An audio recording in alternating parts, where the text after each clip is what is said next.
येतो ना आवाज?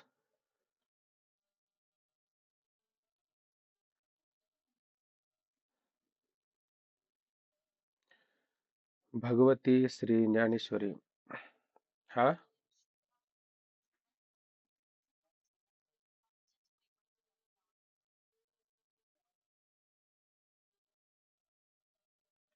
हं. भगवती श्री ज्ञानेश्वरी.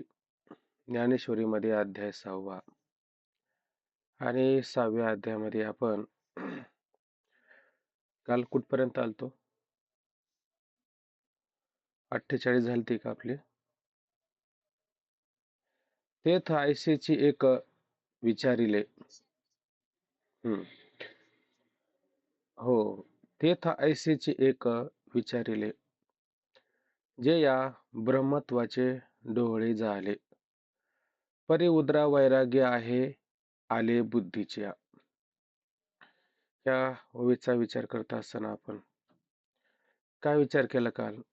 की तेथ ऐसेची एक विचारले. त्या ठिकाणी देवाच्या मनामध्ये एक असा विचार त्या ठिकाणी आला. काय विचार आला? की जे म्हणजे कारण या ब्रह्मत्वाचे डोळे झाले. या अर्जुनाला या ठिकाणी काय झालेले? मी ब्रह्म व्हावे अशा प्रकारचे काय झालेले? डोळे त्या ठिकाणी इच्छा उत्पन्न झालेली आहे. खरं पाहिलं तर डोळे आणि इच्छा यामध्ये थोडा फरक आहे. गर्भवती स्त्रियांना जी इच्छा होती त्याला डोळे असे म्हटले जाते आणि सामान्य इतरांना जी इच्छा होती त्याला डोळे असे म्हटले जात नाही. म्हणून भगवंतांनी असा विचार मनामध्ये केला की ह्या अर्जुनाला ब्रह्मत्वाचे डोळे ज्या अर्थी होत आहेत त्या अर्थी या अर्जुनाच्या परी उदरी वैराग्य आहे आले बुद्धीच्या. म्हणजे ह्या अर्जुनाच्या बुद्धिरूपी उदरामध्ये त्या ठिकाणी काय वैराग्याचा गर्भ राहिला आहे असं भगवंतांनी त्या ठिकाणी काय केलेलं आहे? विचार त्या ठिकाणी केलेला आहे. वास्तविक पाहिलं तर आपल्याला जोपर्यंत ब्रह्मस्वरूपाची इच्छा होत नाही तोपर्यंत आपण समजून घ्यायचं की आपल्याला सुद्धा काय वैराग्याचे डोळे होणार नाही. वैराग्याचे डोळे कोणला होत असतात? तर शास्त्राने त्याच्यामध्ये 4 प्रकार केलेले आहेत. 4 प्रकारे सांगत असताना एक पामर त्या ठिकाणी सांगितला. त्याच्यानंतर दुसरा विषय सांगितला. तिसरा जिज्ञासू सांगितला आणि चौथा मुक्त त्या ठिकाणी सांगितलेला आहे. मग पामर म्हणजे काय? पामराची व्याख्या सांगत असताना आलेत का ओंकार महाराज? विचारसागर आहेत का समोर? नसू द्या. पामरच सांगत असताना म्हणजे तो सगळ्या विषयांमध्ये काय असतो? आसक्त असतो. त्याला विहित विषय काय दिला आणि निषिद्ध असणारा विषय काय दिला त्या सगळ्यांना त्या ठिकाणी काय भोगत असतो. म्हणजे त्याला कोणत्याच प्रकारचा काय शास्त्र संस्कार नसतो. म्हणजे तो शास्त्राला अनुसरून अजिबातही त्या ठिकाणी वागत नाही. त्याला काय म्हटलं जातं? पामर असं म्हटलं जातं. त्याच्यानंतर दुसरा विषय आहे. पण तो पामरापेक्षा जरा थोडा चांगला आहे. म्हणजे काय करतो तो? तो विषयांमध्ये आसक्त असतो, पण शास्त्राने सांगितलेल्या विषयामध्ये आसक्त असतो. त्याला हे कळतं की या लोकांमध्ये जे विषय आहेत हे सामान्य विषय आहेत आणि मला जे विषय भोगायचे ते चांगल्या प्रकारचे विषय भोगायचे आहेत. मग मी काय केलं पाहिजे? मग जसं आपण म्हणतो की नाही यज्ञाधिक कर्म कीजिए मग स्वर्ग सुख भोगीजे मनोहर जगी. म्हणजे त्याला त्या ठिकाणी विषयच पाहिजे असतात पण त्याला सामान्य विषयांची आवश्यकता नाही. त्याला विशेष असणारे जे दिव्य असणारे जे भोग आहे त्याला ते भोगायचे असतात. म्हणून तो काय शास्त्र संस्कारी असतो. फक्त शास्त्र संस्कारी जरी असला पण त्याला मुक्त होण्याची इच्छा नसते. म्हणजे त्याला काय विषयाची अपेक्षा असते. पण शास्त्र संस्कारी आहे आणि विषयाची अपेक्षा करतो, तो दिव्य विषयाची अपेक्षा करतो असा त्याचा अर्थ होतो. परंतु मग त्याला ब्रह्मत्वाचे डोळे होतील का? त्यालाही ब्रह्मत्वाचे डोळे होणार नाही. पामराला ब्रह्मत्वाचे डोळे होतील का? पामराला सुद्धा ब्रह्मत्वाचे डोळे होऊ शकत नाही. बरं जो मुक्त पुरुष आहे त्याला ब्रह्मत्वाचे डोळे होतील का? त्याला ब्रह्मत्वाचे डोळे होण्याचं काही कारण राहिलेलं नाही. का बरं? काम नाही, काम नाही, झालो पाहे रिकामा. रिकामा झालो म्हणजे आता काही करायचं शिल्लक राहिलेलं नाहीये. म्हणून त्याचं वर्णन पाहत असताना आपण विचारसागरामध्ये बारकाईने विचार केला. झालं तर काय, तो एखादी गोष्ट लिहिल्याने करू शकतो. पण त्याला कोणत्या प्रकारचा शास्त्र म्हणा किंवा देव म्हणा किंवा कोणी त्याला त्या ठिकाणी आग्रह करू शकत नाही. आग्रह कुठपर्यंत असतो, की जोपर्यंत तो शास्त्ररूपी चौकट आहे आणि त्या चौकटीच्या आतमध्ये आहे, तोपर्यंत शास्त्र त्याला विधान करत असतं. परंतु ज्या वेळेस तो शास्त्राला यथार्थ रूपाने जाणतो आणि जाणल्याच्या नंतर त्या शास्त्ररूपी चौकटीतून बाहेर पडतो, त्यावेळेस त्याला शास्त्र कोणत्याही प्रकारचे विधान करत नाहीये. म्हणून तो मुक्त पुरुष आहे. त्याला ब्रह्मत्वाचे डोळे होतील का? त्याला ब्रह्मत्वाचे डोळे होणार नाही. मग कोणाला ब्रह्मत्वाचे डोळे होतील? तर त्यामध्ये जो जिज्ञासू आहे, त्या असणाऱ्या जिज्ञासूलाचं ब्रह्मत्वाचे त्या ठिकाणी काय होतील? डोळे होतील. त्याच्यामध्ये आपण बारकाईने विचार पाहून आलो, की जिज्ञासू म्हणजे काय? त्याला हे कळलेलं आहे, हे सगळे भोग आहेत. हे सगळे भोग काय दुःखाने व्यापलेले आहेत आणि ह्या सगळ्या दुःखाला कारण काय?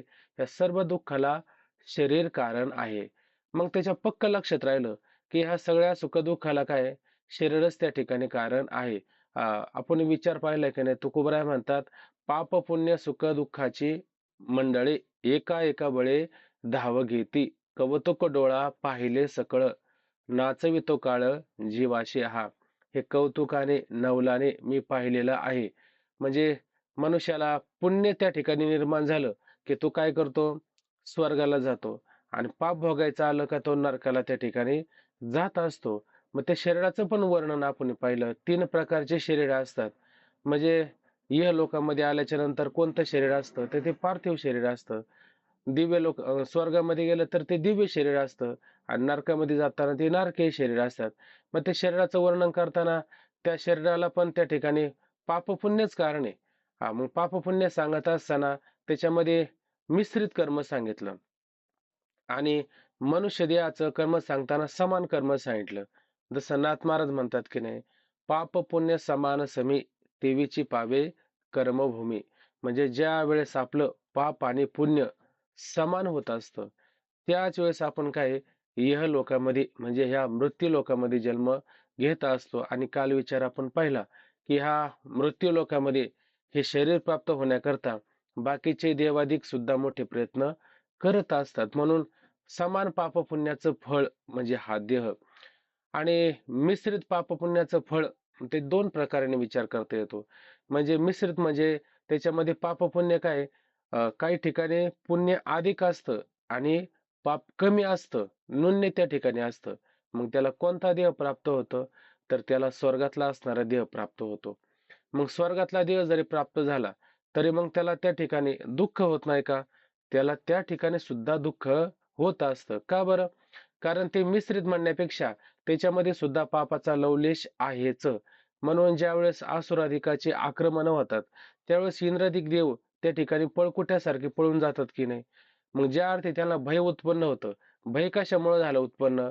ते त्याचं कारणच एवढं आहे, का त्यांच्या जीवनामध्ये सुद्धा पाप जीवनामध्ये म्हणजे त्यांच्या प्रारब्धामध्ये पाप हे आहेच आहे. म्हणून देव झाला, इंद्र जरी झाला, तरी त्याला दुःख भोगावं लागतं. आणि मिश्रित कर्माचं फळ सांगत असताना परत पशु-पक्ष्याची शरीरं त्या ठिकाणी पाहिली. त्याच्यामध्ये काय पुण्य नून्य असतं, म्हणजे कमी असतं आणि पाप त्या ठिकाणी काय असतं, अधिक असतं. अधिक पाप असल्यामुळे त्यांना त्या ठिकाणी दुःख फार भोगावं लागतं. आता ह्या दिवसाला आपण पाहतो साखर कारखाने पाहतो. त्या साखर कारखान्यावरती त्या बैलगाड्या पाहतो.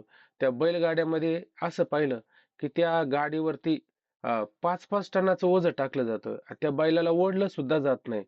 तरी पण तो बैल चालवणारा जो आहेत का नाही तो गाडीवान, तो काय करतो, त्याच्या हातामध्ये काठी असते. काठीला काही चाबूक वगैरे काही नसतो. त्याला म्हणजे अ, ते खिळा असतो, टोकदार खिळा आणि काठीच्या पुढच्या बाजूला लावलेला असतो. बैलाला काठीनं मारायचंच नाही, फक्त टोचायचं. मग आता इतका टोकदार असणारा खिळा त्या बैलाच्या मांडीला लागल्याच्या नंतर घळघळ रक्त त्या ठिकाणी चालत राहतं. म्हणजे एवढं दुःख त्यांना सहन करावं लागतं. का बरं सहन करावं लागतं? कारण मागच्या जन्मामध्ये त्याने काय केलेलं होतं? केले कर्म झाले तेची भोग आले. केलेलंच कर्म त्याला त्या ठिकाणी काय भोगावं लागतं. म्हणून तुकोबराय म्हणले, एका एका बळे धाव घेती, कौतुक डोळा पाहिले सकळ. मी पाहिलं, तुकोबराय म्हणतात, पहा हे सुद्धा आपण विचार करून पहा. पाहिलं सकळ नाचवितो काळ जीवाशी हा. हा जीवाला काळ कशा प्रकारे नाचवतो? मागच्या जन्मामध्ये काय केलं? तू त्याला काय केलं? टोचलं की नाही? मग ह्या जन्मामध्ये तो तुला टोचतो.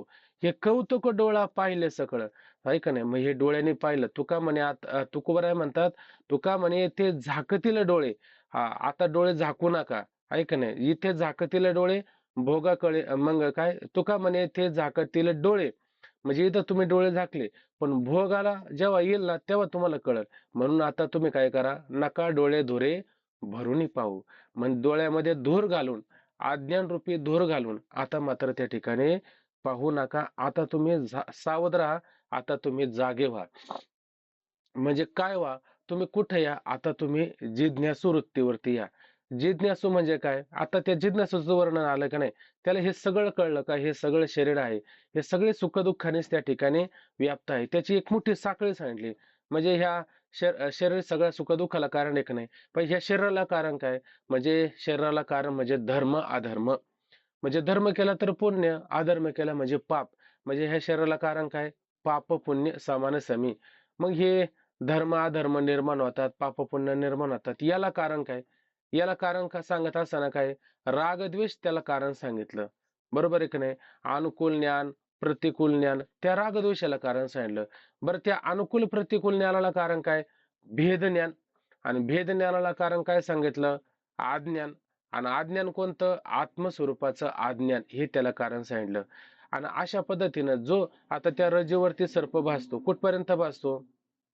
रज्जू सर्प होता जो वरी न कळता, म्हणजे जोपर्यंत हातामध्ये बॅटरी प्रकाश येत नाही तोपर्यंत रज्जूवरती, दोरीवरती तो सर्प प्रतीतीला येतो. मग त्याला घालवायचा असेल तर काय कारण आहे? काय त्याला साधन आहे? त्याला वाचून ज्ञानी विने एके उपाय करशी जितके, म्हणजे त्याला ज्ञानच होणं हाच उपाय. इतर उपाय नाही का? इतर उपाय आहेत, पण ते बहिरंग आहेत. ते मात्र अंतरंग नाहीत. म्हणून हा उपाय त्या ठिकाणी करून तो त्याच्यातून काय होतो? मुक्त होतो. आणि असा विचार कोणाला त्या ठिकाणी निर्माण होतो? मुक्ताला होत नाही, पामराला होत नाही, विषयाला होत नाही. फक्त जिज्ञासू जो आहे त्यालाच हा विचार त्या ठिकाणी निर्माण होत असतो. तुकोबाराय म्हणतात की नाही, काय मी उद्धार पावेन, काय कृपा करील नारायण, आयशे सांगा तुम्ही संतजन, करा समाधान चित्त माझे. त्या अभंगाला सारा पाहून घ्या. त्याच्यामध्ये काय हे निवतील डोळे, बघा, सुख देखुनी ते सोहळे, संचित कैसे ते मजना कळे, संचित कैसे ते मजना कळे, होतील डोळे, होतील डोळे वासनेचे. बघा, होतील डोळे वासनेचे, म्हणजे डोळे शब्द आला की नाही? कुठं आला डोळे? काय मी उद्धार पावेन, त्याच्यामध्ये डोळे शब्द आला. तुका म्हणे नाही बळ आपुले, काहीतरी शेवटचे एक चरण आहे त्याच्यामध्ये. तर आहे का बाळकृष्ण महाराज आहेत का? त्यांना आठवत असं. म्हणून या ठिकाणी काय विचारात घ्यायचं, की तेथ आयशीचे एक विचारले, त्या ठिकाणी काय असं त्या देवाच्या मनामध्ये एक विचार त्या ठिकाणी निर्माण झाला. काय निर्माण झाला? की जे या ब्रह्मत्वाचे डोळे झाले. कारण ह्या अर्जुनाला ह्या ठिकाणी काय खरं तर पाहिलं, हा म्हणतो देवा मला ते सांग, मला तशी संतांची लक्षणं आहे, त्या लक्षणाला मी युक्त झालो पाहिजे. तशी लक्षणं माझ्या ठिकाणी मात्र प्रतीतीला येत नाही. मला तसं व्हायचं आहे. मग हे कधी होईल मनुष्याला? जोपर्यंत आपल्या अंतःकरणामध्ये, अंतःकरणामध्ये म्हणजे अंतःकरणातला जो महत्वाचा भाग आहे बुद्धी निश्चय आत्मज्ञान, त्या बुद्धी रूपी उदरामध्ये जोपर्यंत हा वैराग्याचा गर्भ आणि जोपर्यंत त्या ठिकाणी राहत नाही, तोपर्यंत काय त्याला ऐक नाही असे डोहाळे मी ब्रह्म व्हावे, अशा प्रकारचे डोहाळे होतील का? त्याला हे अशा प्रकारचे डोहाळे कधीच होत नाही. म्हणजे त्याला काय पाहिजे? वैराग्यच पाहिजे. ऐक नाही, वैराग्य आणि वैताग या दोन्ही गोष्टींचा जर विचार केला, काहींना घरामध्ये थोडाफार वैताग होत असतो, धामधूम होत असते. मग धामधूम होत असते, मग शेवटी तो विचार करतो की तुकोबराय म्हणतात की नाही, ज्याची तुझ गुंती ते तो मोकली तो आणती. म्हणजे ज्याच्यासाठी तू आतापर्यंत काय गुंती गुंतून बसला होता, पण शेवटी काय केलं, ते तो मोकलितो आणते. आणते म्हणजे शेवटच्या काळाला काय करतात, मोकलितो म्हणजे हाकलून देतात. आहे का नाही. मग ज्यावेळेस आपल्याकडं काम करण्याचं सामर्थ्य कमी होतं, म्हणजे आपल्याकडून आता त्यांचं काही होत नाही. मग होत नाही, मग ते लोक काय करतात, आपल्याला निकामी झाला म्हणून टाकून देत असतात. आणि मग आपल्याला कुठं कुठं काय होतं, वैताग होत असतो का वैराग्य झालेलं असतं. वैराग्य म्हणजे काय, वैराग्य म्हणजे यथार्थ कळणं. आणि वैताग म्हणजे काय, आपल्या मनाजोगं न होता मग आपण त्या सगळ्याचा त्याग करून जातो, त्याला वैताग असं म्हणतो. ते डॉक्टर बाबांनी एक दिवस असं सहज सांगितलं की म्हटले पैठणला होतो, आणि पैठणला काही दिवस गाता गात आपलं भागवताचं त्या ठिकाणी पारायण सुरू होतं. पारायण सुरू होत असताना तिथे एक व्यक्ती आला होता, कुठंतरी तिकडं मराठवाड्यातलाच होता. मग तो व्यक्ती आल्याच्या नंतर तिथं महाराजांना भेटला, आणि भेटल्याच्या नंतर म्हटला महाराज संसारात काही खरं नाही. महाराजांना सांगायचं संसारामध्ये काही खरं नाही. आता संसाराविषयी त्यांना काय सांगण्याची आवश्यकता आहे. पण काय म्हणले संसारात खरं नाही, काय बायकोचं घेता, काय पोरांचं घेता, आहे का नाही, स्त्री पुत्र कळत रे तो मायावंत, शेवटेचा अंत न पवे कोणी, यमाच्या हाती बांधून देती भूषणे घेती काढून, काय केलं संसाराचं काही खरं नाही, असं ते सांगू लागलं. बाबा म्हणले वा, तुम्हाला हे कळलं, हे फार महत्वाचे. बरं मग काय ठरलं, काय नाही, आता सगळं सोडले म्हणले. आता मस्तपैकी आपलं गाथ्याचं फक्त, आपलं भागवताचं फक्त पारायण करायचं, नाथ महाराजांच्या आश्रयाला राहायचं, बस आता काही करायचं नाही. बरं म्हणले, चांगली गोष्ट मनामध्ये आली, म्हणले छान आहे म्हणले, राहा.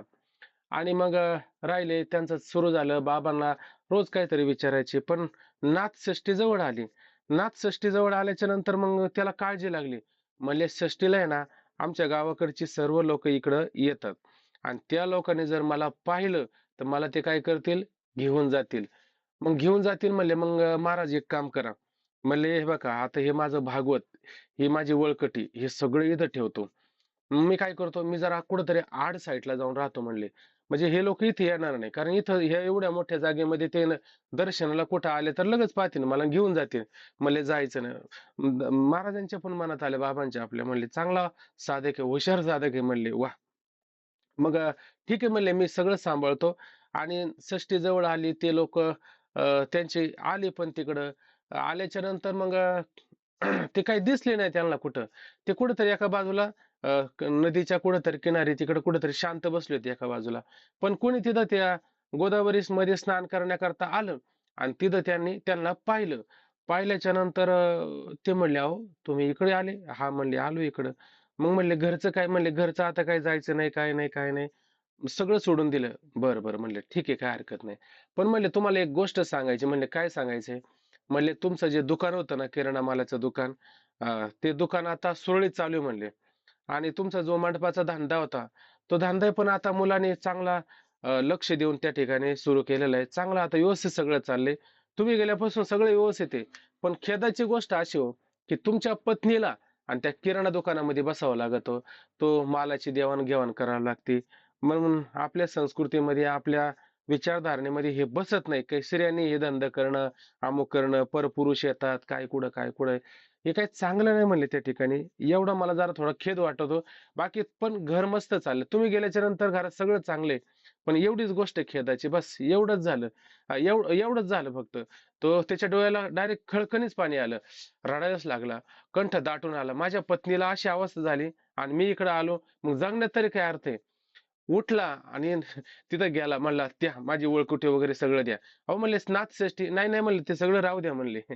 पहिला घरी निघतो. मग याला वैराग्य म्हणायचं, याला वैताग म्हणायचं, याला वैताग म्हणायचं, आहे का नाही.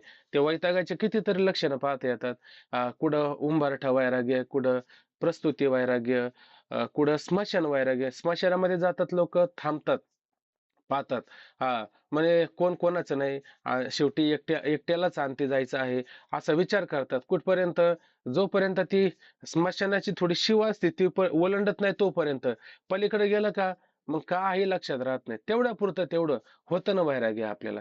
ते वैराग्य नाही, ते वैराग्याने ते काय आहे, वैताग आहे त्या ठिकाणी. त्या वैराग्यामध्ये पण प्रकार पाहिले का नाही? एक परवैराग्य असतं, एक अपर वैराग्य असतं. त्या अ, अपर वैराग्यामध्ये काय आहे, यतमान वैराग्य, एकेंद्रिय वैराग्य, व्यतिरेक वैराग्य, वशीकार वैराग्य. त्या वैराग्यानुसार पुन्हा संन्यासाचे प्रकार केले ना त्यांनी. एक हंस संन्यासी, एक परमहंस संन्यासी.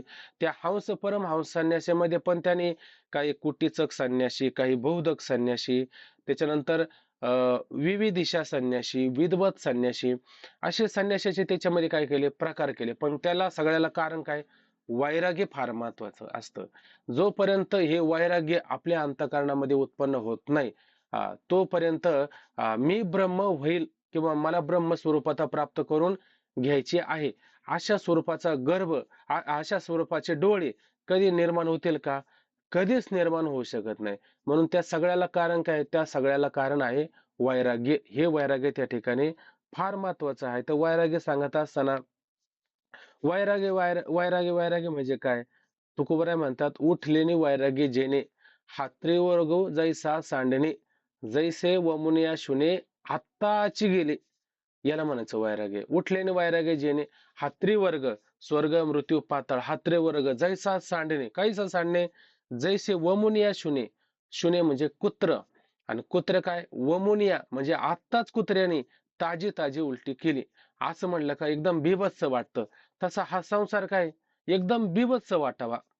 तुकोबरायांचं म्हणणं आहे का नाही? ते सोने रुपये तो अभंग पहा, त्याच्यामध्ये काहीतरी त्या संसाराचं वर्णन केलेलं आहे, की हा संसार काय उलटीप्रमाणे आम्हाला त्या ठिकाणी वाटू लागतो. म्हणजे अशा पद्धतीनं हा त्रिवर्ग, म्हणजे स्वर्ग नको, मृत्यू नको, पाताळ नको, याच्याशी मला काहीच तात्पर्य नाही.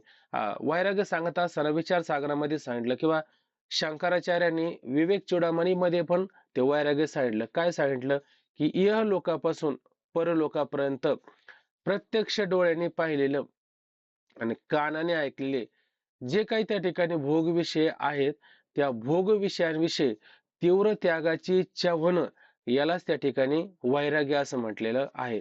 तीव्र त्यागाचे म्हणजे प्रत्यक्ष डोळ्यांनी पाहिलं. काय काय तुम्ही डोळ्यांनी पाहिलं? कितीतरी वस्तू जगामध्ये तुम्ही डोळ्यांनी पाहिल्या. हा, दुकानामध्ये गेलं, कपडे पाहिले, इतकी भारी कपडे असतात. हे घ्यावंच, हे मिळावंच मला. त्याच्यासाठी काय ते पाहिलं ना डोळ्याने, त्याच्याविषयी सुद्धा तीव्र वैराग्य झालं पाहिजे. नको मला ते, म्हणजे डोळ्याने जे दिसतं ना ते एक सुद्धा नको मला. मग ते मला पाहिजे कोणतं? जे डोळ्याने दिसत नाही. कोणतं? जे डोळ्याने दिसत नाही. म्हणजे पाहता पाहणे दोरी सारुण्य, म्हणजे त्रिपुटी विवर्जित जे आहे ते मला प्राप्त करून घ्यायचं आहे. मग ते प्राप्त करून घ्यायचं आहे, मग काय करावं लागेल? त्रिपुटी सांडावं लागेल. काय त्रिपुटीमध्ये?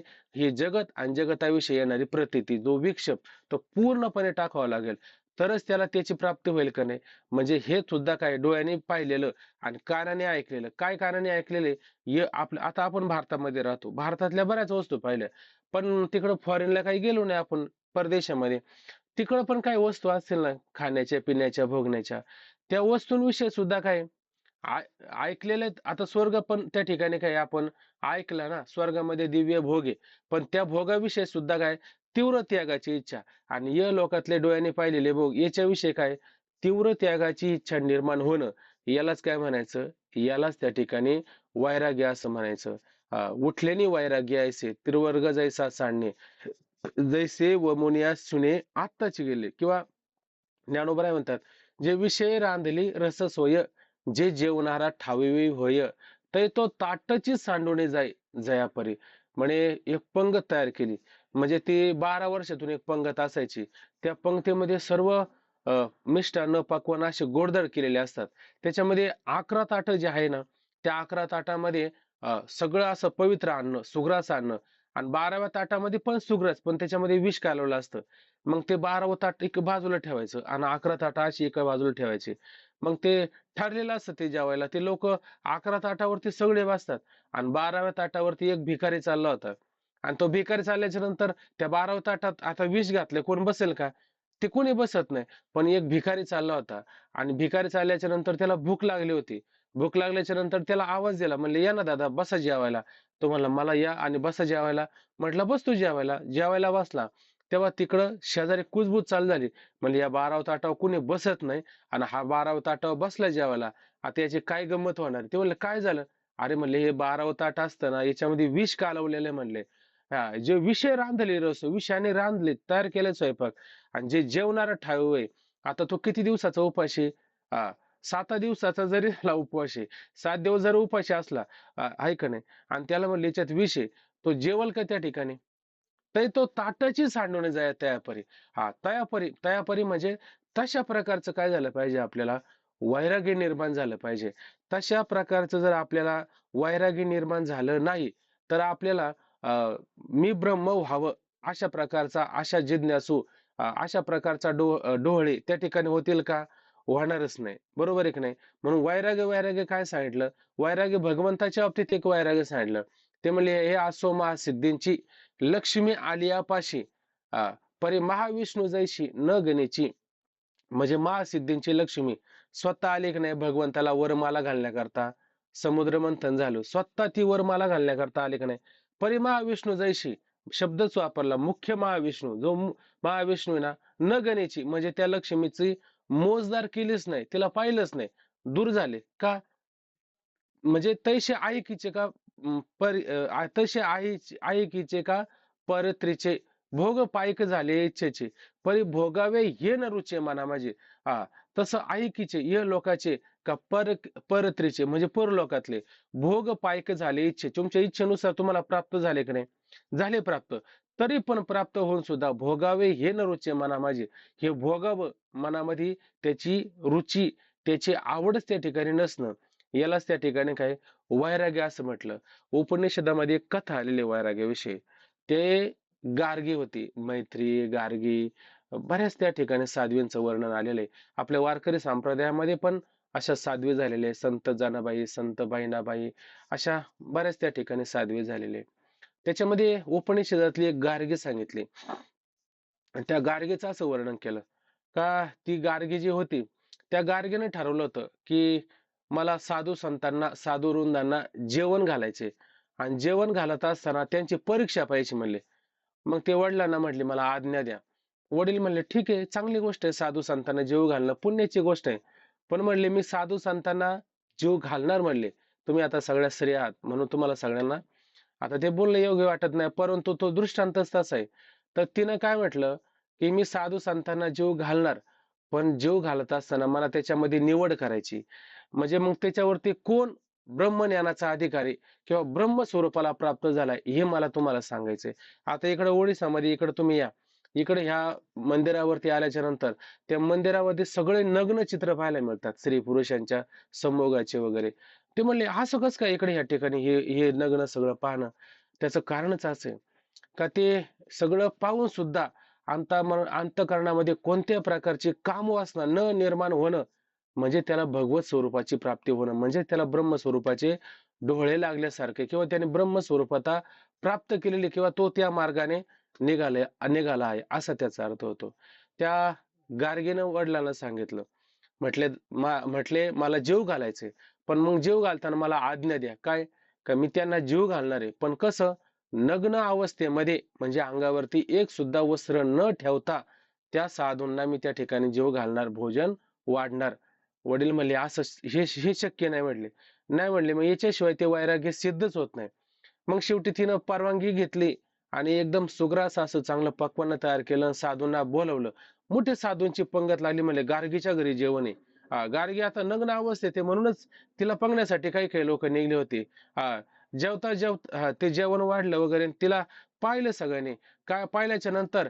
सगळे त्या ठिकाणी कामातूर अवस्थेला प्राप्त झाले पण त्याच्यामध्ये नाथ महाराज सांगतात काही काही महात्मे त्या ठिकाणी होते कोण कोण शुक याज्ञवल्क दत्त कपिल मुनी हरीशी जाणोनी हरी जाणी कोण कोण होते त्यामध्ये पंक्तीत शुक याज्ञवल्क दत्त कपिल मुनी एवढे सगळे त्याच्यामध्ये होते पण हे काय यांच्या ठिकाणी कोणत्याही प्रकारचा काम निर्माण झाला नाही म्हणजे हे कोण हरीला जाणणारे होते म्हणून हरिरूप झाले बरोबर आहे की नाही मग अशा पद्धतीचं जर वैराग्य आपल्या अंतःकरणामध्ये उत्पन्न होईल म्हणजे अशा प्रकारचा बुद्धिरूपी उदरामध्ये हा वैराग्याचा गर्भ ज्या वेळेस निर्माण होईल त्याच वेळेस काय समजावं की याला ह्या ठिकाणी काय वैराग्याचे डोहळे झालेले आहे. आणि जोपर्यंत नाथ महाराज पण एका ठिकाणी सांगतात की नाही, झाली संध्या संदेह माझा गेला, आत्मा राम हृदय प्रगटला. एक चरण त्याच्यामध्ये आलेलं आहे. ते म्हटले की ममता म्हातारी मरून गेली जेव्हा, ममता म्हातारी मरून गेली तेव्हा, बोधपुत्र निर्माण झाला जेव्हा, ममता आ, भक्ती कैसे, आता संध्या मी कैसे करू केदवा, आहे का नाही? म्हणजे ममता म्हातारी मरून गेली जेव्हा आणि बोधपुत्र निर्माण झाला तेव्हा. कधी बोधपुत्र निर्माण झाला तेव्हा, भक्ती बहीण धावून आली गावा. भक्ती नावाची बहीण त्या गावाला धावून येते, आहे का नाही? मग पुढे काय अवस्था होते, झाली संध्या संदेह ही संध्या आपण त्रिकाळ संध्या करतो की नाही, पण त्याच्यामध्ये संदेह जातो का? त्याच्यामध्ये संदेह जात नाही. शिखासूत्र धारण करणारे साधक आहे ते. तुकोबाराने स्पष्टपणे म्हटलं, शिखासूत्र याचा गुंतला जमान, तोवरी तो जाण श्रुतीदास. शिखासूत्र याच्याशी संबंध आहे, तोपर्यंत तुम्ही काय, तोवरी तुम्ही जाण श्रुतीदास. त्याची तुझ काही चुकविता नित, होशील पतित नरक. काही जरी नीती थोडा विचार चुकला तर होशील पतित नरकवाशी. म्हणजे तुम्हाला ते शिखासूत्र धारण केलं आणि थोडं जरी चुकलं तर लगेच तुम्हाला नरकवास त्या ठिकाणी भोगावं लागेल. हा, बहुकुशळ चतुर काहीतरी झाला शहाणा, हा, तरी मात्र ते चुकायचं नाही. आणि शेवटी त्या ठिकाणी सांगितलं तुकोबाराने, शिखासूत्र याचा तोडी तो संबंध, मग त्याची तुझा बाधा नाही नाही. मग ते काय करायचं, सगळं टाकून द्यायचं. हे लक्षात आलं पाहिजे. जोपर्यंत तुम्ही धरून ठेवलं तोपर्यंत तुम्ही गुंतलेले आहात. मग साधन कुठपर्यंत, साध्यापर्यंत जाण्याकरता आहे त्या ठिकाणी. जाऊ द्या, मला तो महत्वाचा मुद्दा सांगायचा नाही, मला हा महत्वाचा मुद्दा सांगायचा आहे की तो गर्भ कधी निर्माण होऊ शकतो, कधी राहू शकतो. जोपर्यंत वैराग्य निर्माण होत नाही तोपर्यंत हे डोळे त्याला ब्रह्मत्वाचे लागू शकत नाही. हे सरळ सरळ सांगायचं आहे. म्हणून काय म्हटलं, तेथ आयुष्याची एक विचारले, असंच एक देवाच्या मनामध्ये विचार आला. आयुष्याचे म्हणजे असंच नाही सहज नाही. तर या ब्रह्मत्वाचे डोळे झाले, म्हणून त्या अर्जुनाला या ठिकाणी काय, ब्रह्मत्वाचे डोळे त्या ठिकाणी झाले.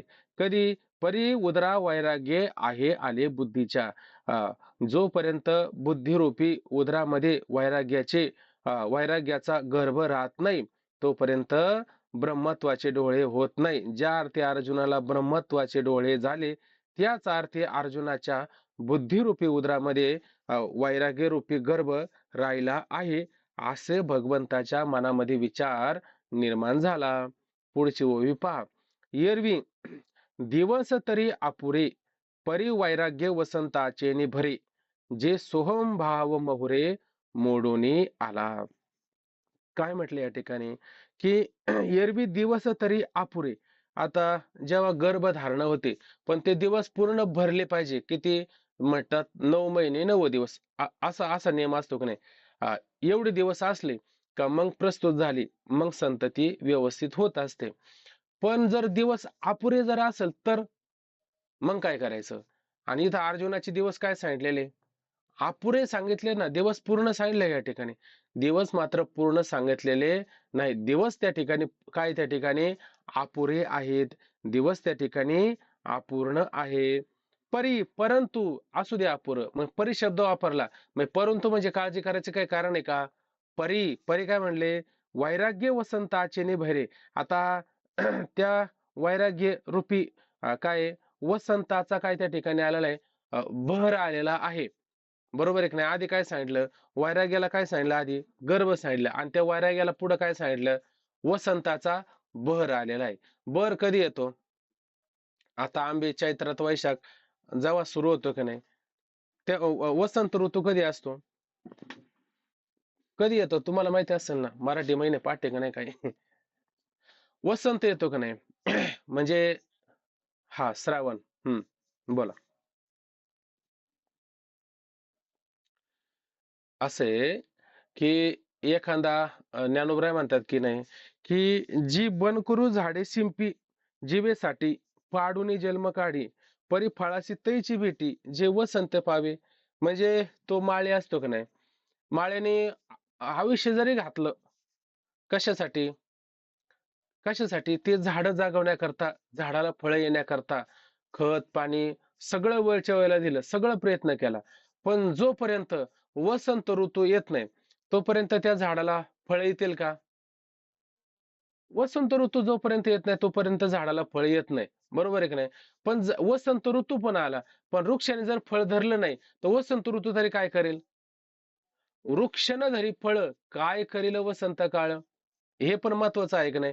म्हणजे वैराग्य पण त्या ठिकाणी पाहिजे आणि मी ब्रह्म व्हावं हा विचार पण त्या ठिकाणी पाहिजे. तरच त्याला त्या ठिकाणी काय होईल? बोधपुत्र निर्माण होईल. अन्यथा होईल का? अन्यथा मात्र त्या ठिकाणी होणार नाही.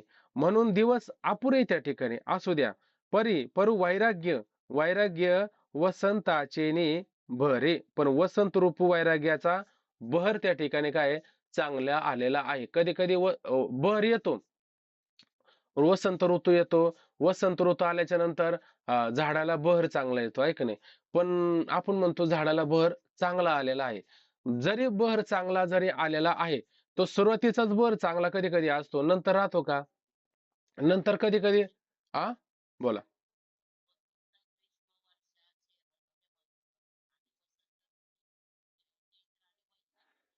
हम्म.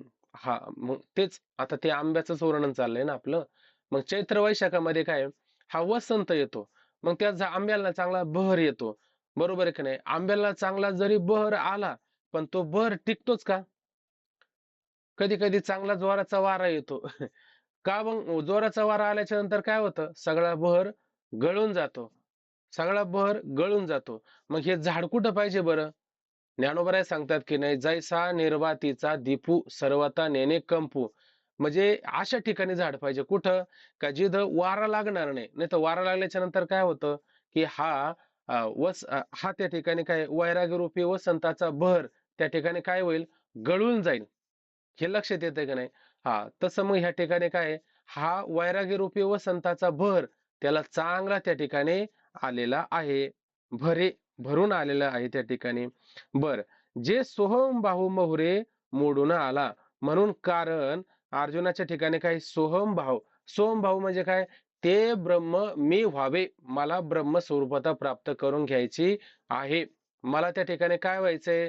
मला त्या संतांची चिन्ह, मला त्या संतांची असणारे लक्षण जशी सांगितलेली आहे, मला त्यानुसार त्या ठिकाणी व्हायचं आहे.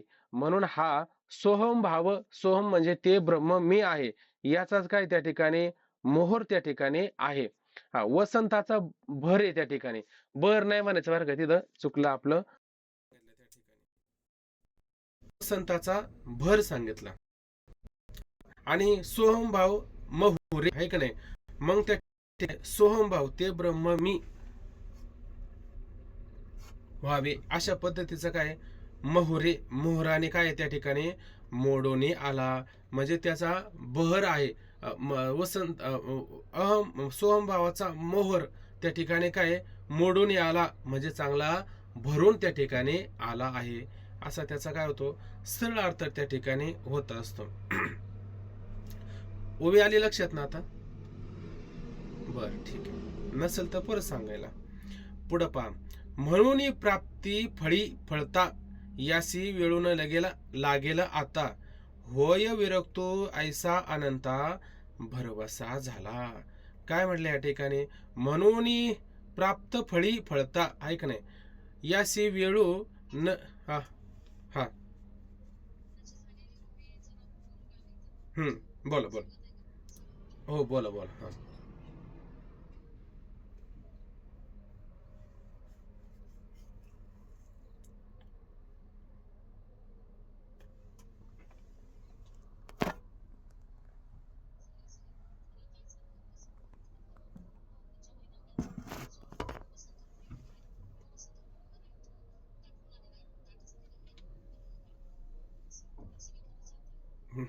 मला नेमकी नेटवर्कच गेलता आता. बरं असू द्यायला चालेल, ठीक आहे, काय हरकत नाही. चला. हा, सांगा बरं काय म्हणले तुम्ही?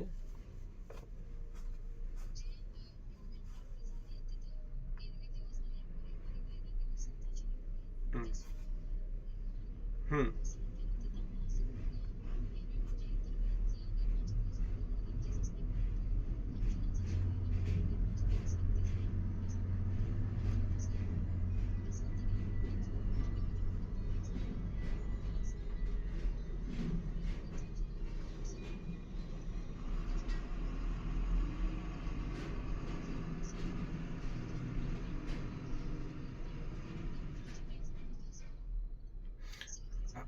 आता असं घ्या, इथं वैराग्य काय आहे, हे जणू झाड आहे, हे वृक्ष आहे थोडक्यात, बरोबर ना. आणि वसंताचे ने भरे, आणि वसंताचा चांगला काय भार त्या ठिकाणी आहे, म्हणजे चांगला वसंत ऋतू त्या ठिकाणी आलेला आहे. म्हणजे वसंत ऋतूच्या भरात हे काय वैराग्य रूपी झाड त्या ठिकाणी आहे, ते वृक्ष त्या ठिकाणी आहे. मग त्याला कोणता भर येणार आहे, सोमभाव, ते ब्रह्म मी आहे, ऐक नाही, असं त्याला त्या ठिकाणी मोहर येणार आहे, असं सरळ अर्थ होतं त्या ठिकाणी. ठीक आहे ना. म्हणून जे कारण सोहम भाव मोहरे मोडून आला, म्हणजे सोहमभाव ते ब्रह्म मी आहे, अशा प्रकारच्या मोहराने ते मोडून आलं, म्हणजे काय बहरून त्या ठिकाणी आलेला आहे. म्हणून प्राप्ती फळी फळता, आता त्याला प्राप्ती फळ म्हणजे काय, मी ब्रह्म आहे, ऐक नाही, हे त्याला काय करायचे, प्राप्त करून घ्यायचे. आता वास्तविक पाहिलं तर विचारसागरामध्ये आपण पाहिलं की नाही, ते जिज्ञासूने त्या ठिकाणी किंवा पूर्व पक्षाने त्या ठिकाणी काय मला ब्रह्म व्हायचं आहे अशी शंका केली होती. व श्रीगुरूंनी काय सांगितलं, की बाबा तू म्हणतो की संसार दुःखाची निवृत्ती आणि परमानंदाची प्राप्ती व्हावी, असा विचार तुझ्या मनामध्ये येतो. पण हा सुद्धा विचार तुझ्या मनामध्ये का येतो, तुला संभ्रम झालेला आहे, तुला शंका निर्माण झालेली आहे. वास्तविक पाहिलं तर संसार दुःख तुझ्या ठिकाणी लेश मात्र सुद्धा नाही, आणि ब्रह्म प्राप्ती करून घेण्याची तुला आवश्यकता नाही, तू स्वतः काय ब्रह्मरूपच त्या ठिकाणी आहे, ऐक नाही. मग आता ब्रह्म प्राप्ती करायची म्हणजे कशाची प्राप्ती करायची, प्राप्ताची प्राप्ती करायची का अप्राप्ताची प्राप्ती करायची. आता तुम्हाला एखादी गोष्ट जवळ नसेल, मग ती तुम्हाला प्राप्त करून घेणं उचित आहे. पण जी गोष्ट जवळ आहेची, मग तिला तुम्हाला काय प्राप्त करून घ्यायचंय, वास्तविक पाहिलं तर तिला तुम्हाला प्राप्त करून घ्यायचंच नाहीये. मग काय करायचे, वस्तू प्राप्त आहेच. तुकोबराय म्हणतात, तुझं आहे तुझं पाशी, परी तू जागा चुकलाशी. चुकला म्हणजे काय, तुला भ्रम झालेला आहे. तुका करी जागा नको चाचोपू वावगा, आहेस तू आगा, अंगी डोळे उघडी. तू स्वतःच कोण आहे, ब्रह्मरूप त्या ठिकाणी आहे. पण भ्रमामुळे तुला काय वाटतंय, मी ब्रह्म नाही, मला ते ब्रह्मस्वरूप व्हायचंय. अर्जुन म्हणतोय की नाही, मला ब्रह्मस्वरूप त्या ठिकाणी व्हायचं आहे. आणि आता ते ब्रह्मस्वरूप व्हायचं आहे, त्याच्यासाठी कशाची आवश्यकता आहे, वैराग्याची त्या ठिकाणी आवश्यकता आहे. मग अर्जुनाच्या ठिकाणी वैराग्य नाही का, अर्जुनाच्या ठिकाणी वैराग्य आहे. वसंत रूप, वसंताचा त्या ठिकाणी काय भार त्या ठिकाणी आहे, म्हणजे भर वसंतामध्ये. आणि सोहमभाव मी ते ब्रह्म व्हावं असं अर्जुनाला ज्या अर्थी वाटत आहे, त्या अर्थी हा त्या फळाला प्राप्त करेल का नाही, त्या फळाला अर्जुन त्या ठिकाणी काय नक्कीच प्राप्त करून घेईल. आता हे प्राप्त करून घेणं काय कठीण आहे का, वास्तविक पाहिलं तर काय करावं लागेल, फक्त त्या ठिकाणी काय आपल्याला भ्रम काढावं लागेल. फळ याला आहे का, याला फळ नाही ना. झाडाला फळं असतात, काही काही फळं तुम्ही पाहता का नाही, 15व्या अध्यामध्ये उभी आलेली बघा, याला फळ सांगत असताना हाय का ते महाराज, या फळना चुंबिता फुलना तुरंबिता. बघा बरं महाराज, या फळना चुंबिता फळन,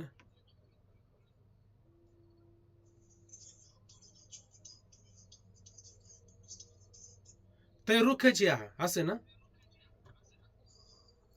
म्हणजे याला कोणत्या प्रकारचं फळ नाही, म्हणजे खायला गेलं तर फळ नाही, आणि सुगंध घ्यायला गेलं तर याला फळच नाही त्या ठिकाणी, फुलच नाही त्या ठिकाणी.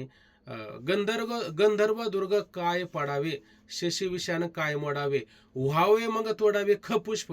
आकाशाला कधी फुलं येतील का, आकाशाला कधीच फुलं येणार नाही. मग व्हावे आधी असावं, मग ते त्या ठिकाणी काय करावं, तोडावं. आकाशामध्ये पाहतो की नाही ढग, गंधर्व दुर्ग आहे का त्या ठिकाणी, पण ते राहतात का, राहत पण नाही त्या ठिकाणी. म्हणजे ते खरे आहेत का, वास्तविक पाहिलं तर ते खरे नाही.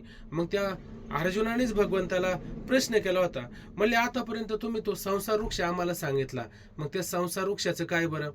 मग एवढा मोठा संसार वृक्ष सांगितला, तो कसा आहे संसार वृक्ष, उलटा असणार, म्हणजे याची मूळ कुठे वरती, आणि फांद्या कुठे खालच्या बाजूला त्या ठिकाणी फांद्या आहेत. म्हणजे याचं मूळ वर आणि फांद्या त्या ठिकाणी खाली आहे. असा एवढा मोठा वृक्षाचं त्या ठिकाणी वर्णन करून सांगितलं.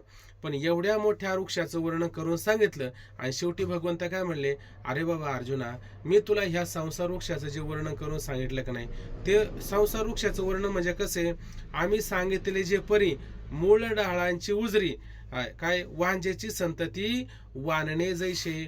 आम्ही सांगितलं अर्जुना, तुला काय सांगितलं, हा वृक्ष सांगितला, मला ते तुम्हाला फळ सांगायचं ना, म्हणून 15व्या अध्यायामध्ये तो वृक्ष सांगितला.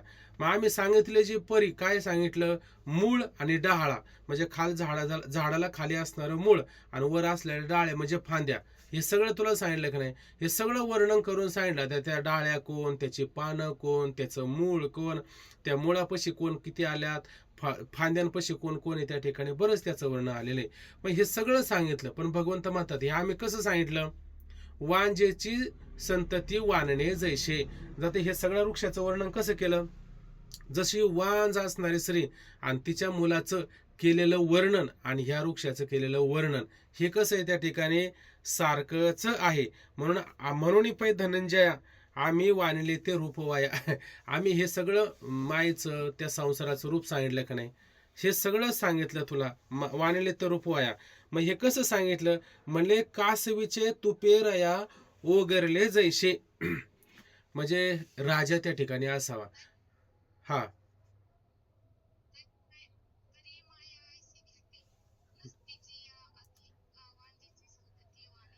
हा हा बरोबर. हा ते सांगतो आता मी. आता हे पहिलं सांगतो मग ते सांगतो.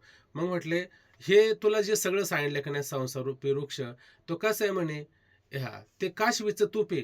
आणि त्या तुपाने काय केलं, राजाला त्या ठिकाणी भोजन केलं, ओगारले जैसे वाढलं त्या ठिकाणी.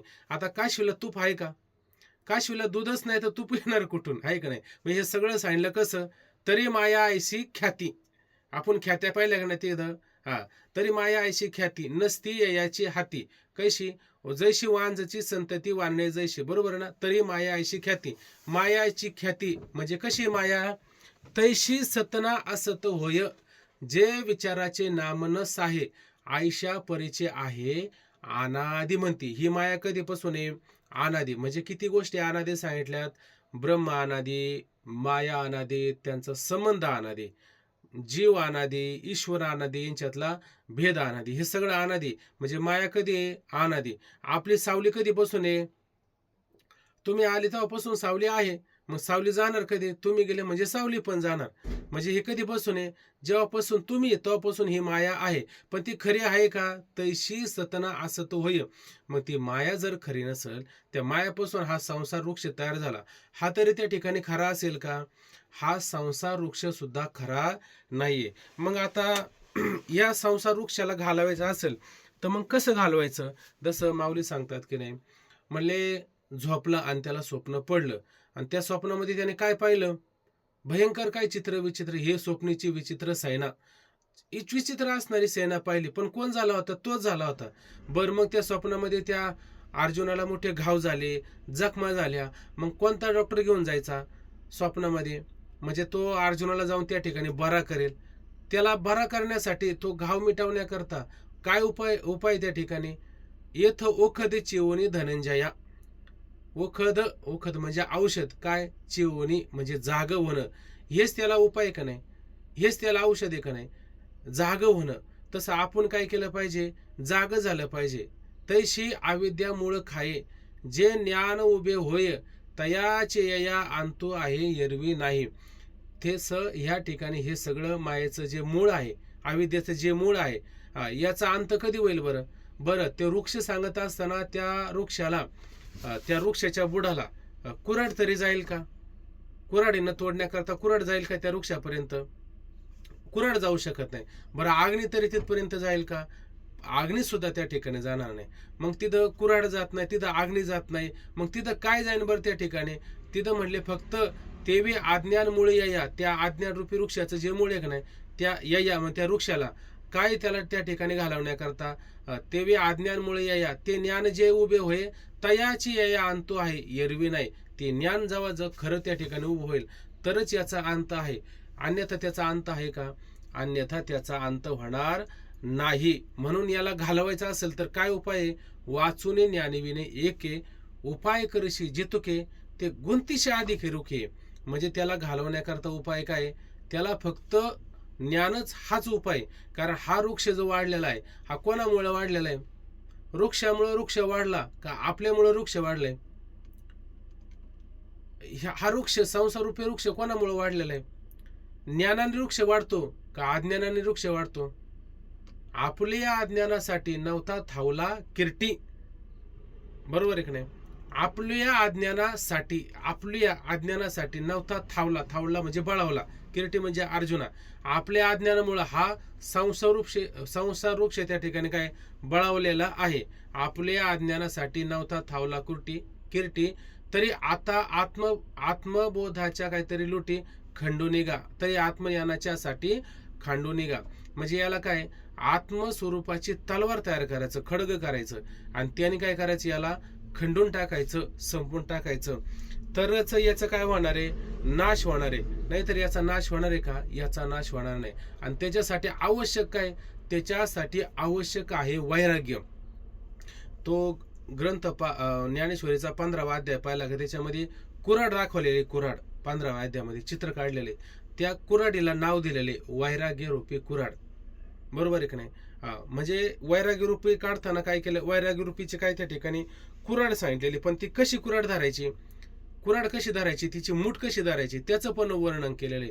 ते म्हणले, परी निश्चयाचे मुष्टीबळ पाहावे एक दोन्ही बळ, मग तुळावे अति चोखळ म्हणणेवरी. म्हणजे काय करायचं, पहिल्यांदा म्हणणेवरी सांगितलं, मग पहिल्यांदा काय करायचं, श्रवण करायचं. आता ते पुढे जायचं ना आपल्याला, मग पहिल्यांदा श्रवण करायचं आणि नंतर काय करायचं, मननेवरी, मग त्याचं काय करायचं, मनन करायचं, मग निधिध्यासन करायचं, मग तत्व पदार्थ शोधन करायचं.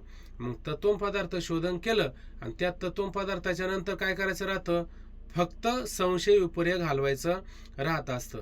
एवढं फक्त त्याला त्या ठिकाणी करता आलं का, मग त्या संसाररूपी वृक्षाचा नाश व्हायला काय होईल बरं, त्या संसाररूपी वृक्षाचा नाश होण्याला कोणत्याही प्रकारचा अट्टहास त्याला त्या ठिकाणी करावा लागणार नाही. पण त्याच्या आधी मात्र हा अट्टहास त्याला करावं लागेल. पण सगळ्यात महत्वाचं काय, सगळ्यात महत्वाचं त्याला त्या ठिकाणी वैरागी उत्पन्न होणं हे महत्वाचं आहे. म्हणून प्राप्त फळी फळता. आता ह्या अर्जुनाला दिवस कमी असले हरकत नाही, तरी पण हा अर्जुन काय, ते प्राप्त फळी म्हणजे मी ब्रह्म आहे अशा प्रकारचं ज्याला ते फळ प्राप्त करून घ्यायचं आहे. म्हणजे काय करायचं, प्राप्त फक्त भ्रम घालवायचे. बाबुळीची सारावी हाती परी पाणी तव असे आयते. फक्त काय करायचंय, बाबोळीची म्हणजे शेवळ फक्त बाजूला करायचे, पाणी त्या ठिकाणी आयतचे का नवीन तयार करायचे, नवीन काही तयार करायचं नाही. आभ्रची जावे गगन सिद्धची की, म्हणजे फक्त ढग गेलं पाहिजे. गगन त्या ठिकाणी काय, आकाश त्या ठिकाणी आहेचे, ढग जाणं महत्वाचे, शेवळ जाणं महत्वाचे. तसं त्या ठिकाणी प्राप्त फळी म्हणजे काय, फक्त भ्रम घालवायचंय, मिळवायचं मात्र काही नाही. पण ते सुद्धा काही सहजासहजी होत नाही. म्हणून म्हटले, म्हणून प्राप्त फळी फळता यासी वेळू न लगे राहता. आता अर्जुनाला मात्र त्या ठिकाणी वेळ लागणार नाही. का वेळ लागणार नाही, कारण अर्जुन त्या ठिकाणी काय झालेला आहे, तयार झालेला आहे. होय विरक्तो ऐसा अनंता भरवसा झाला. हा अर्जुन त्या ठिकाणी काय, विरक्त वैराग्यवान त्या ठिकाणी झालेला आहे. अशा प्रकारचा अनंता म्हणजे ज्याचा आता देश काळ वस्तू भेद मावळला, म्हणजे तो कोण झाला, अनंत झाला. 5 प्रकारचे भेद पाहतो की नाही, जीव जीवाचा भेद, जीव जडाचा भेद, जीव ईश्वराचा भेद, जड ईश्वराचा भेद, जड जडाचा भेद, ऐक नाही. अशा पद्धतीने हे 5 भेद ज्याच्या ठिकाणी नाही, तो कोण झाला, अनंत झाला. देश काळ वस्तू भेद मावळला, तो कोण झाला, अनंत झाला, आहे का नाही. स्वगत भेद, सजातीय भेद, विजातीय भेद असा ज्याचा निघून गेला, तो कोण झाला, अनंत झाला. म्हणजे त्याचा आता अंत लागणार नाही. म्हणजे हे सगळे भेद काय करतात, त्याला संकुचित करतात.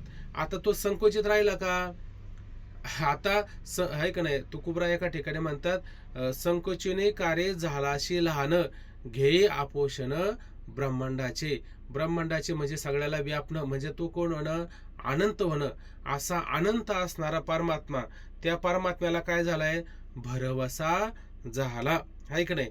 काय झालाय, भरवसा म्हणजे विश्वास झाला, भरवसा झाला की ह्या अर्जुनाला आता ते ब्रह्मस्वरूपाच्या प्राप्तीचं फळ प्राप्त करून घेण्याकरता कोणत्याही प्रकारचा वेळ मात्र लागणार नाही. असा भगवंताला त्या ठिकाणी काय यथार्थ रूपाने भरवसा झालेला आहे. पुढे पहा, वेळ आता किती आहे,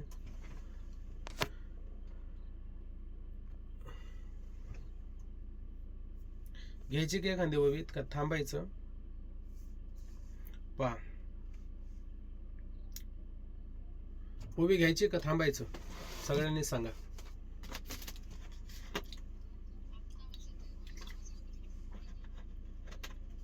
अडकतो का आवाज? बरं, एक ओवी घेऊ आपण. ते नेटवर्क इथं तुटतंय ना, पाठच होण्यासारखं नव्हतं, पण काय माहिती आता झालंय कसं तरी. चला पुढे पहा. म्हणे जे जे हा आदिष्टील ते आरंभीच यया फळेल, म्हणून सांगितला न वंचेल अभ्यासू वाया. आता खरं पाहायला गेलं तर आपण काल परवा दिवशी ओव्यांमध्ये विचार करून आलो. भगवंत अर्जुन म्हणला, देवा मला ते ब्रह्मस्वरूप व्हायचं आहे, पण कदाचित तू काय म्हणाल, ब्रह्मस्वरूप होण्याकरता काय करावं लागेल? अभ्यास करावा लागेल. म्हणजे मग अर्जुनाला काय करावं लागेल? अभ्यास त्या ठिकाणी करावा लागेल. तुका म्हणे काही अभ्यासा वाचून नवे हे करणी भलतीच. म्हणजे कोणतीही गोष्ट जर करायची झाली तर त्या ठिकाणी काय असला पाहिजे? आपल्याला अभ्यास असला पाहिजे. आणि जर अभ्यास नसेल तर आपल्याला ते करता येईल का? तर आपल्याला मात्र ते करता येणार नाही. म्हणून आता ह्या अर्जुनाला जो सांगितलेला अभ्यास आहे, तो अभ्यास आता सांगितला, तो वाया जाईल का? तो अभ्यास वाया जाणार नाही. कोणाचा अभ्यास वाया जातो? हातामध्ये सारखा मोबाईल, शाळेमध्ये काय शिकवलं, घरी आल्याच्या नंतर सारखा मोबाईल पाहायचा, मग त्याला अभ्यास करता येईल का? त्याचा अभ्यासावर लक्ष राहील का? त्याचा अभ्यासावर अजिबात लक्ष राहणार नाही. का? त्याचं लक्ष दुसरीकडचे. आता अर्जुनाचं लक्ष कुठे? केवळ अभ्यासाकडे आहे. मग अर्जुनाला सांगितलेला अभ्यास आता वायाला जाईल का? जाणार नाही. आता कोणता अभ्यास करायचा आहे? पहिल्यांदा अर्जुनाला काय झालेलं आहे? संतांची लक्षणं सांगून विवेक झाला. विवेकातून काय झालेलं आहे? वैराग्य त्या ठिकाणी झालेलं आहे. मग आता अर्जुनाला कोणता अभ्यास करायचा? पुढं साधना कोणती आहे अर्जुनाला? वैराग्य झाल्याच्या नंतर समाधी षटक त्या ठिकाणी आहे ना, समाधी षटकाची संपत्ती सांगितलेली आहे. मग अर्जुनाला कोणतं साधन आहे पुढं? समाधी षटकाचं साधन आहे. त्याच्यानंतर मुमुक्षत्व, जिज्ञासुत्व हे साधन आहे. त्याच्यानंतर पुढं कोणतं साधन करायचंय? श्रवण करायचंय, मनन करायचं आहे, निधिध्यासन करायचं आहे, मग तत्व पदार्थ शोधन करायचं आहे. ही सगळी एकूण किती प्रकारची साधनं आहेत? अशी 10 प्रकारची त्या ठिकाणी साधनं आहे. म्हणजे तो अर्जुन आता ती साधनं करणार आहे. मग ही सगळी साधनं करत असताना अर्जुनाला ते साधन करायचे, ते सुरुवातीलाच फलद्रूप नाही व्हायचं का? सुरुवातीलाच फलद्रूप होणार आहे. कारण अर्जुनाचा जो मार्ग आहे तो कसा आहे? जसे आपण त्या ठिकाणी जिन्यावर चढतोय की नाही, मग जिन्यावरती चढत असताना पहिल्यांदा पहिल्या पायरीवर पाय ठेवायचा, नंतर डायरेक्ट 4थ्या पायरीवर पाय ठेवायचा, नंतर डायरेक्ट 10व्या पायरीवर पाय ठेवायचा. असं जुळतं का? एक एक पायरी चालून जायची असते, एक एक पायरी चालून जायची असते. आणि आपलं कसं असतं, पहिले टाकून द्यायचं, डायरेक्ट शेवटच्या पायरीवर पाय ठेवायचा. अशाने चालेल का? अशाने चालणार नाही. मग भगवंताला विश्वास झालेला आहे की अर्जुन आता जे जे त्या ठिकाणी साधन करेल. योगाचं वर्णन करताना योगाचं पण साधन सांगितलं. त्याच्यामध्ये काय साधन सांगितलं? यम सांगितलेत 5, नियम सांगितलेत 5. यम नियम नंतर काय करायचं? यम नियम झाल्याच्या नंतर बसायचं. काय करायचं? बसायचं. म्हणजे काय करायचं? आसन करायचं. आसनावर बसून काय करायचा?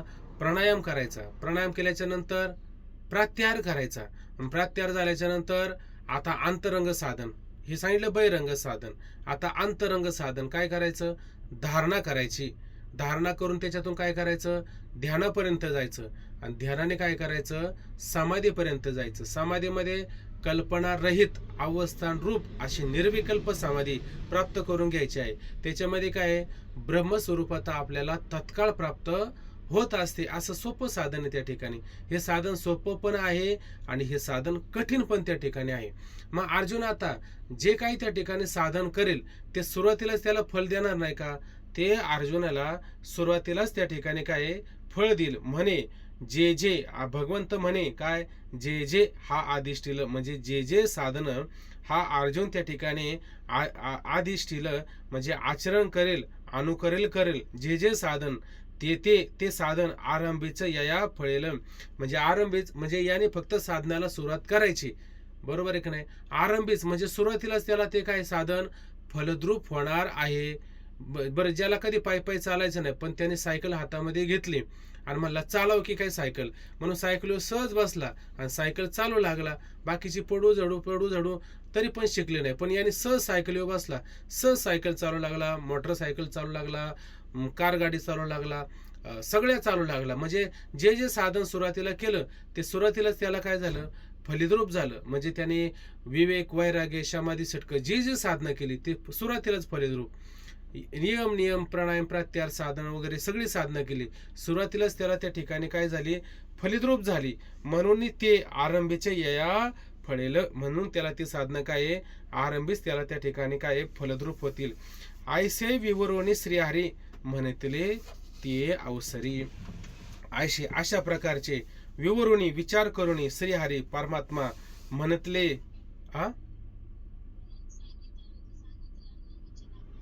इथं आले नाही का. म्हणून सांगितलं न वचेल अभ्यास व्हाया. खाली पाहिलं वर राहिलं. म्हणून म्हणले काय, सांगितलं न वचेल. आता ह्या अर्जुनाला मी जो काय अभ्यास त्या ठिकाणी सांगेल, हा आता न वचेल आहे का नाही, मग तो त्या ठिकाणी काय न वचेल म्हणजे वाया जाणार नाही. म्हणजे अर्जुनाला आता कोणतंही त्या ठिकाणी साधन करायला सांगितलं तर ते वायाला जाईल का, मग ते मात्र वायाला जाणार नाही. त्यातला महत्वाचा हा विचार आहे. किती वेळ झाला, 6:07 झाले. ठीक आहे ना. आता बरं, आता काय करू, उशीर झालेला आहे. आपण उद्या याच्यावरती परत चांगला बारकाईने विचार करू. आता मला असं वाटतं 2-3च ओव्या झाल्या आज पण. ठीक आहे, पण ओव्यांमध्ये आता जरा थोडं सार आहे आणि लक्षपूर्वक ऐकलं पाहिजे. आता ज्या ज्या ओव्यांमध्ये जरा थोडा दृष्टांत थोडक्यात विचार आलेला आहे, त्या ओव्याला जरा थोडं लवकर घेतलं तरी काही अडचण नाही. पण ज्या ओव्यांमध्ये चांगला विचार आलेला आहे, बरं काय होतं, हे वारंवार ऐकून त्याच्यामध्ये काय होते, त्याची प्रगल्भता परिपक्वता वाढत राहते. म्हणून वारंवार ऐकलं ते तरी काय कोणत्या प्रकारची ॲलर्जी वगैरे काय दवा डॉक्टर करण्याची फार आवश्यकता नाही पडणार आहे. बरं चला. पुंडलिक वरदाहरी विठ्ठल, श्री ज्ञानदेव तुकाराम, पंढरीनाथ भगवान की जय, माऊली ज्ञानेश्वर महाराज की, जगद्गुरु श्री संत तुकाराम महाराज की जय, सर्व संत की जय. रामकृष्ण हरी.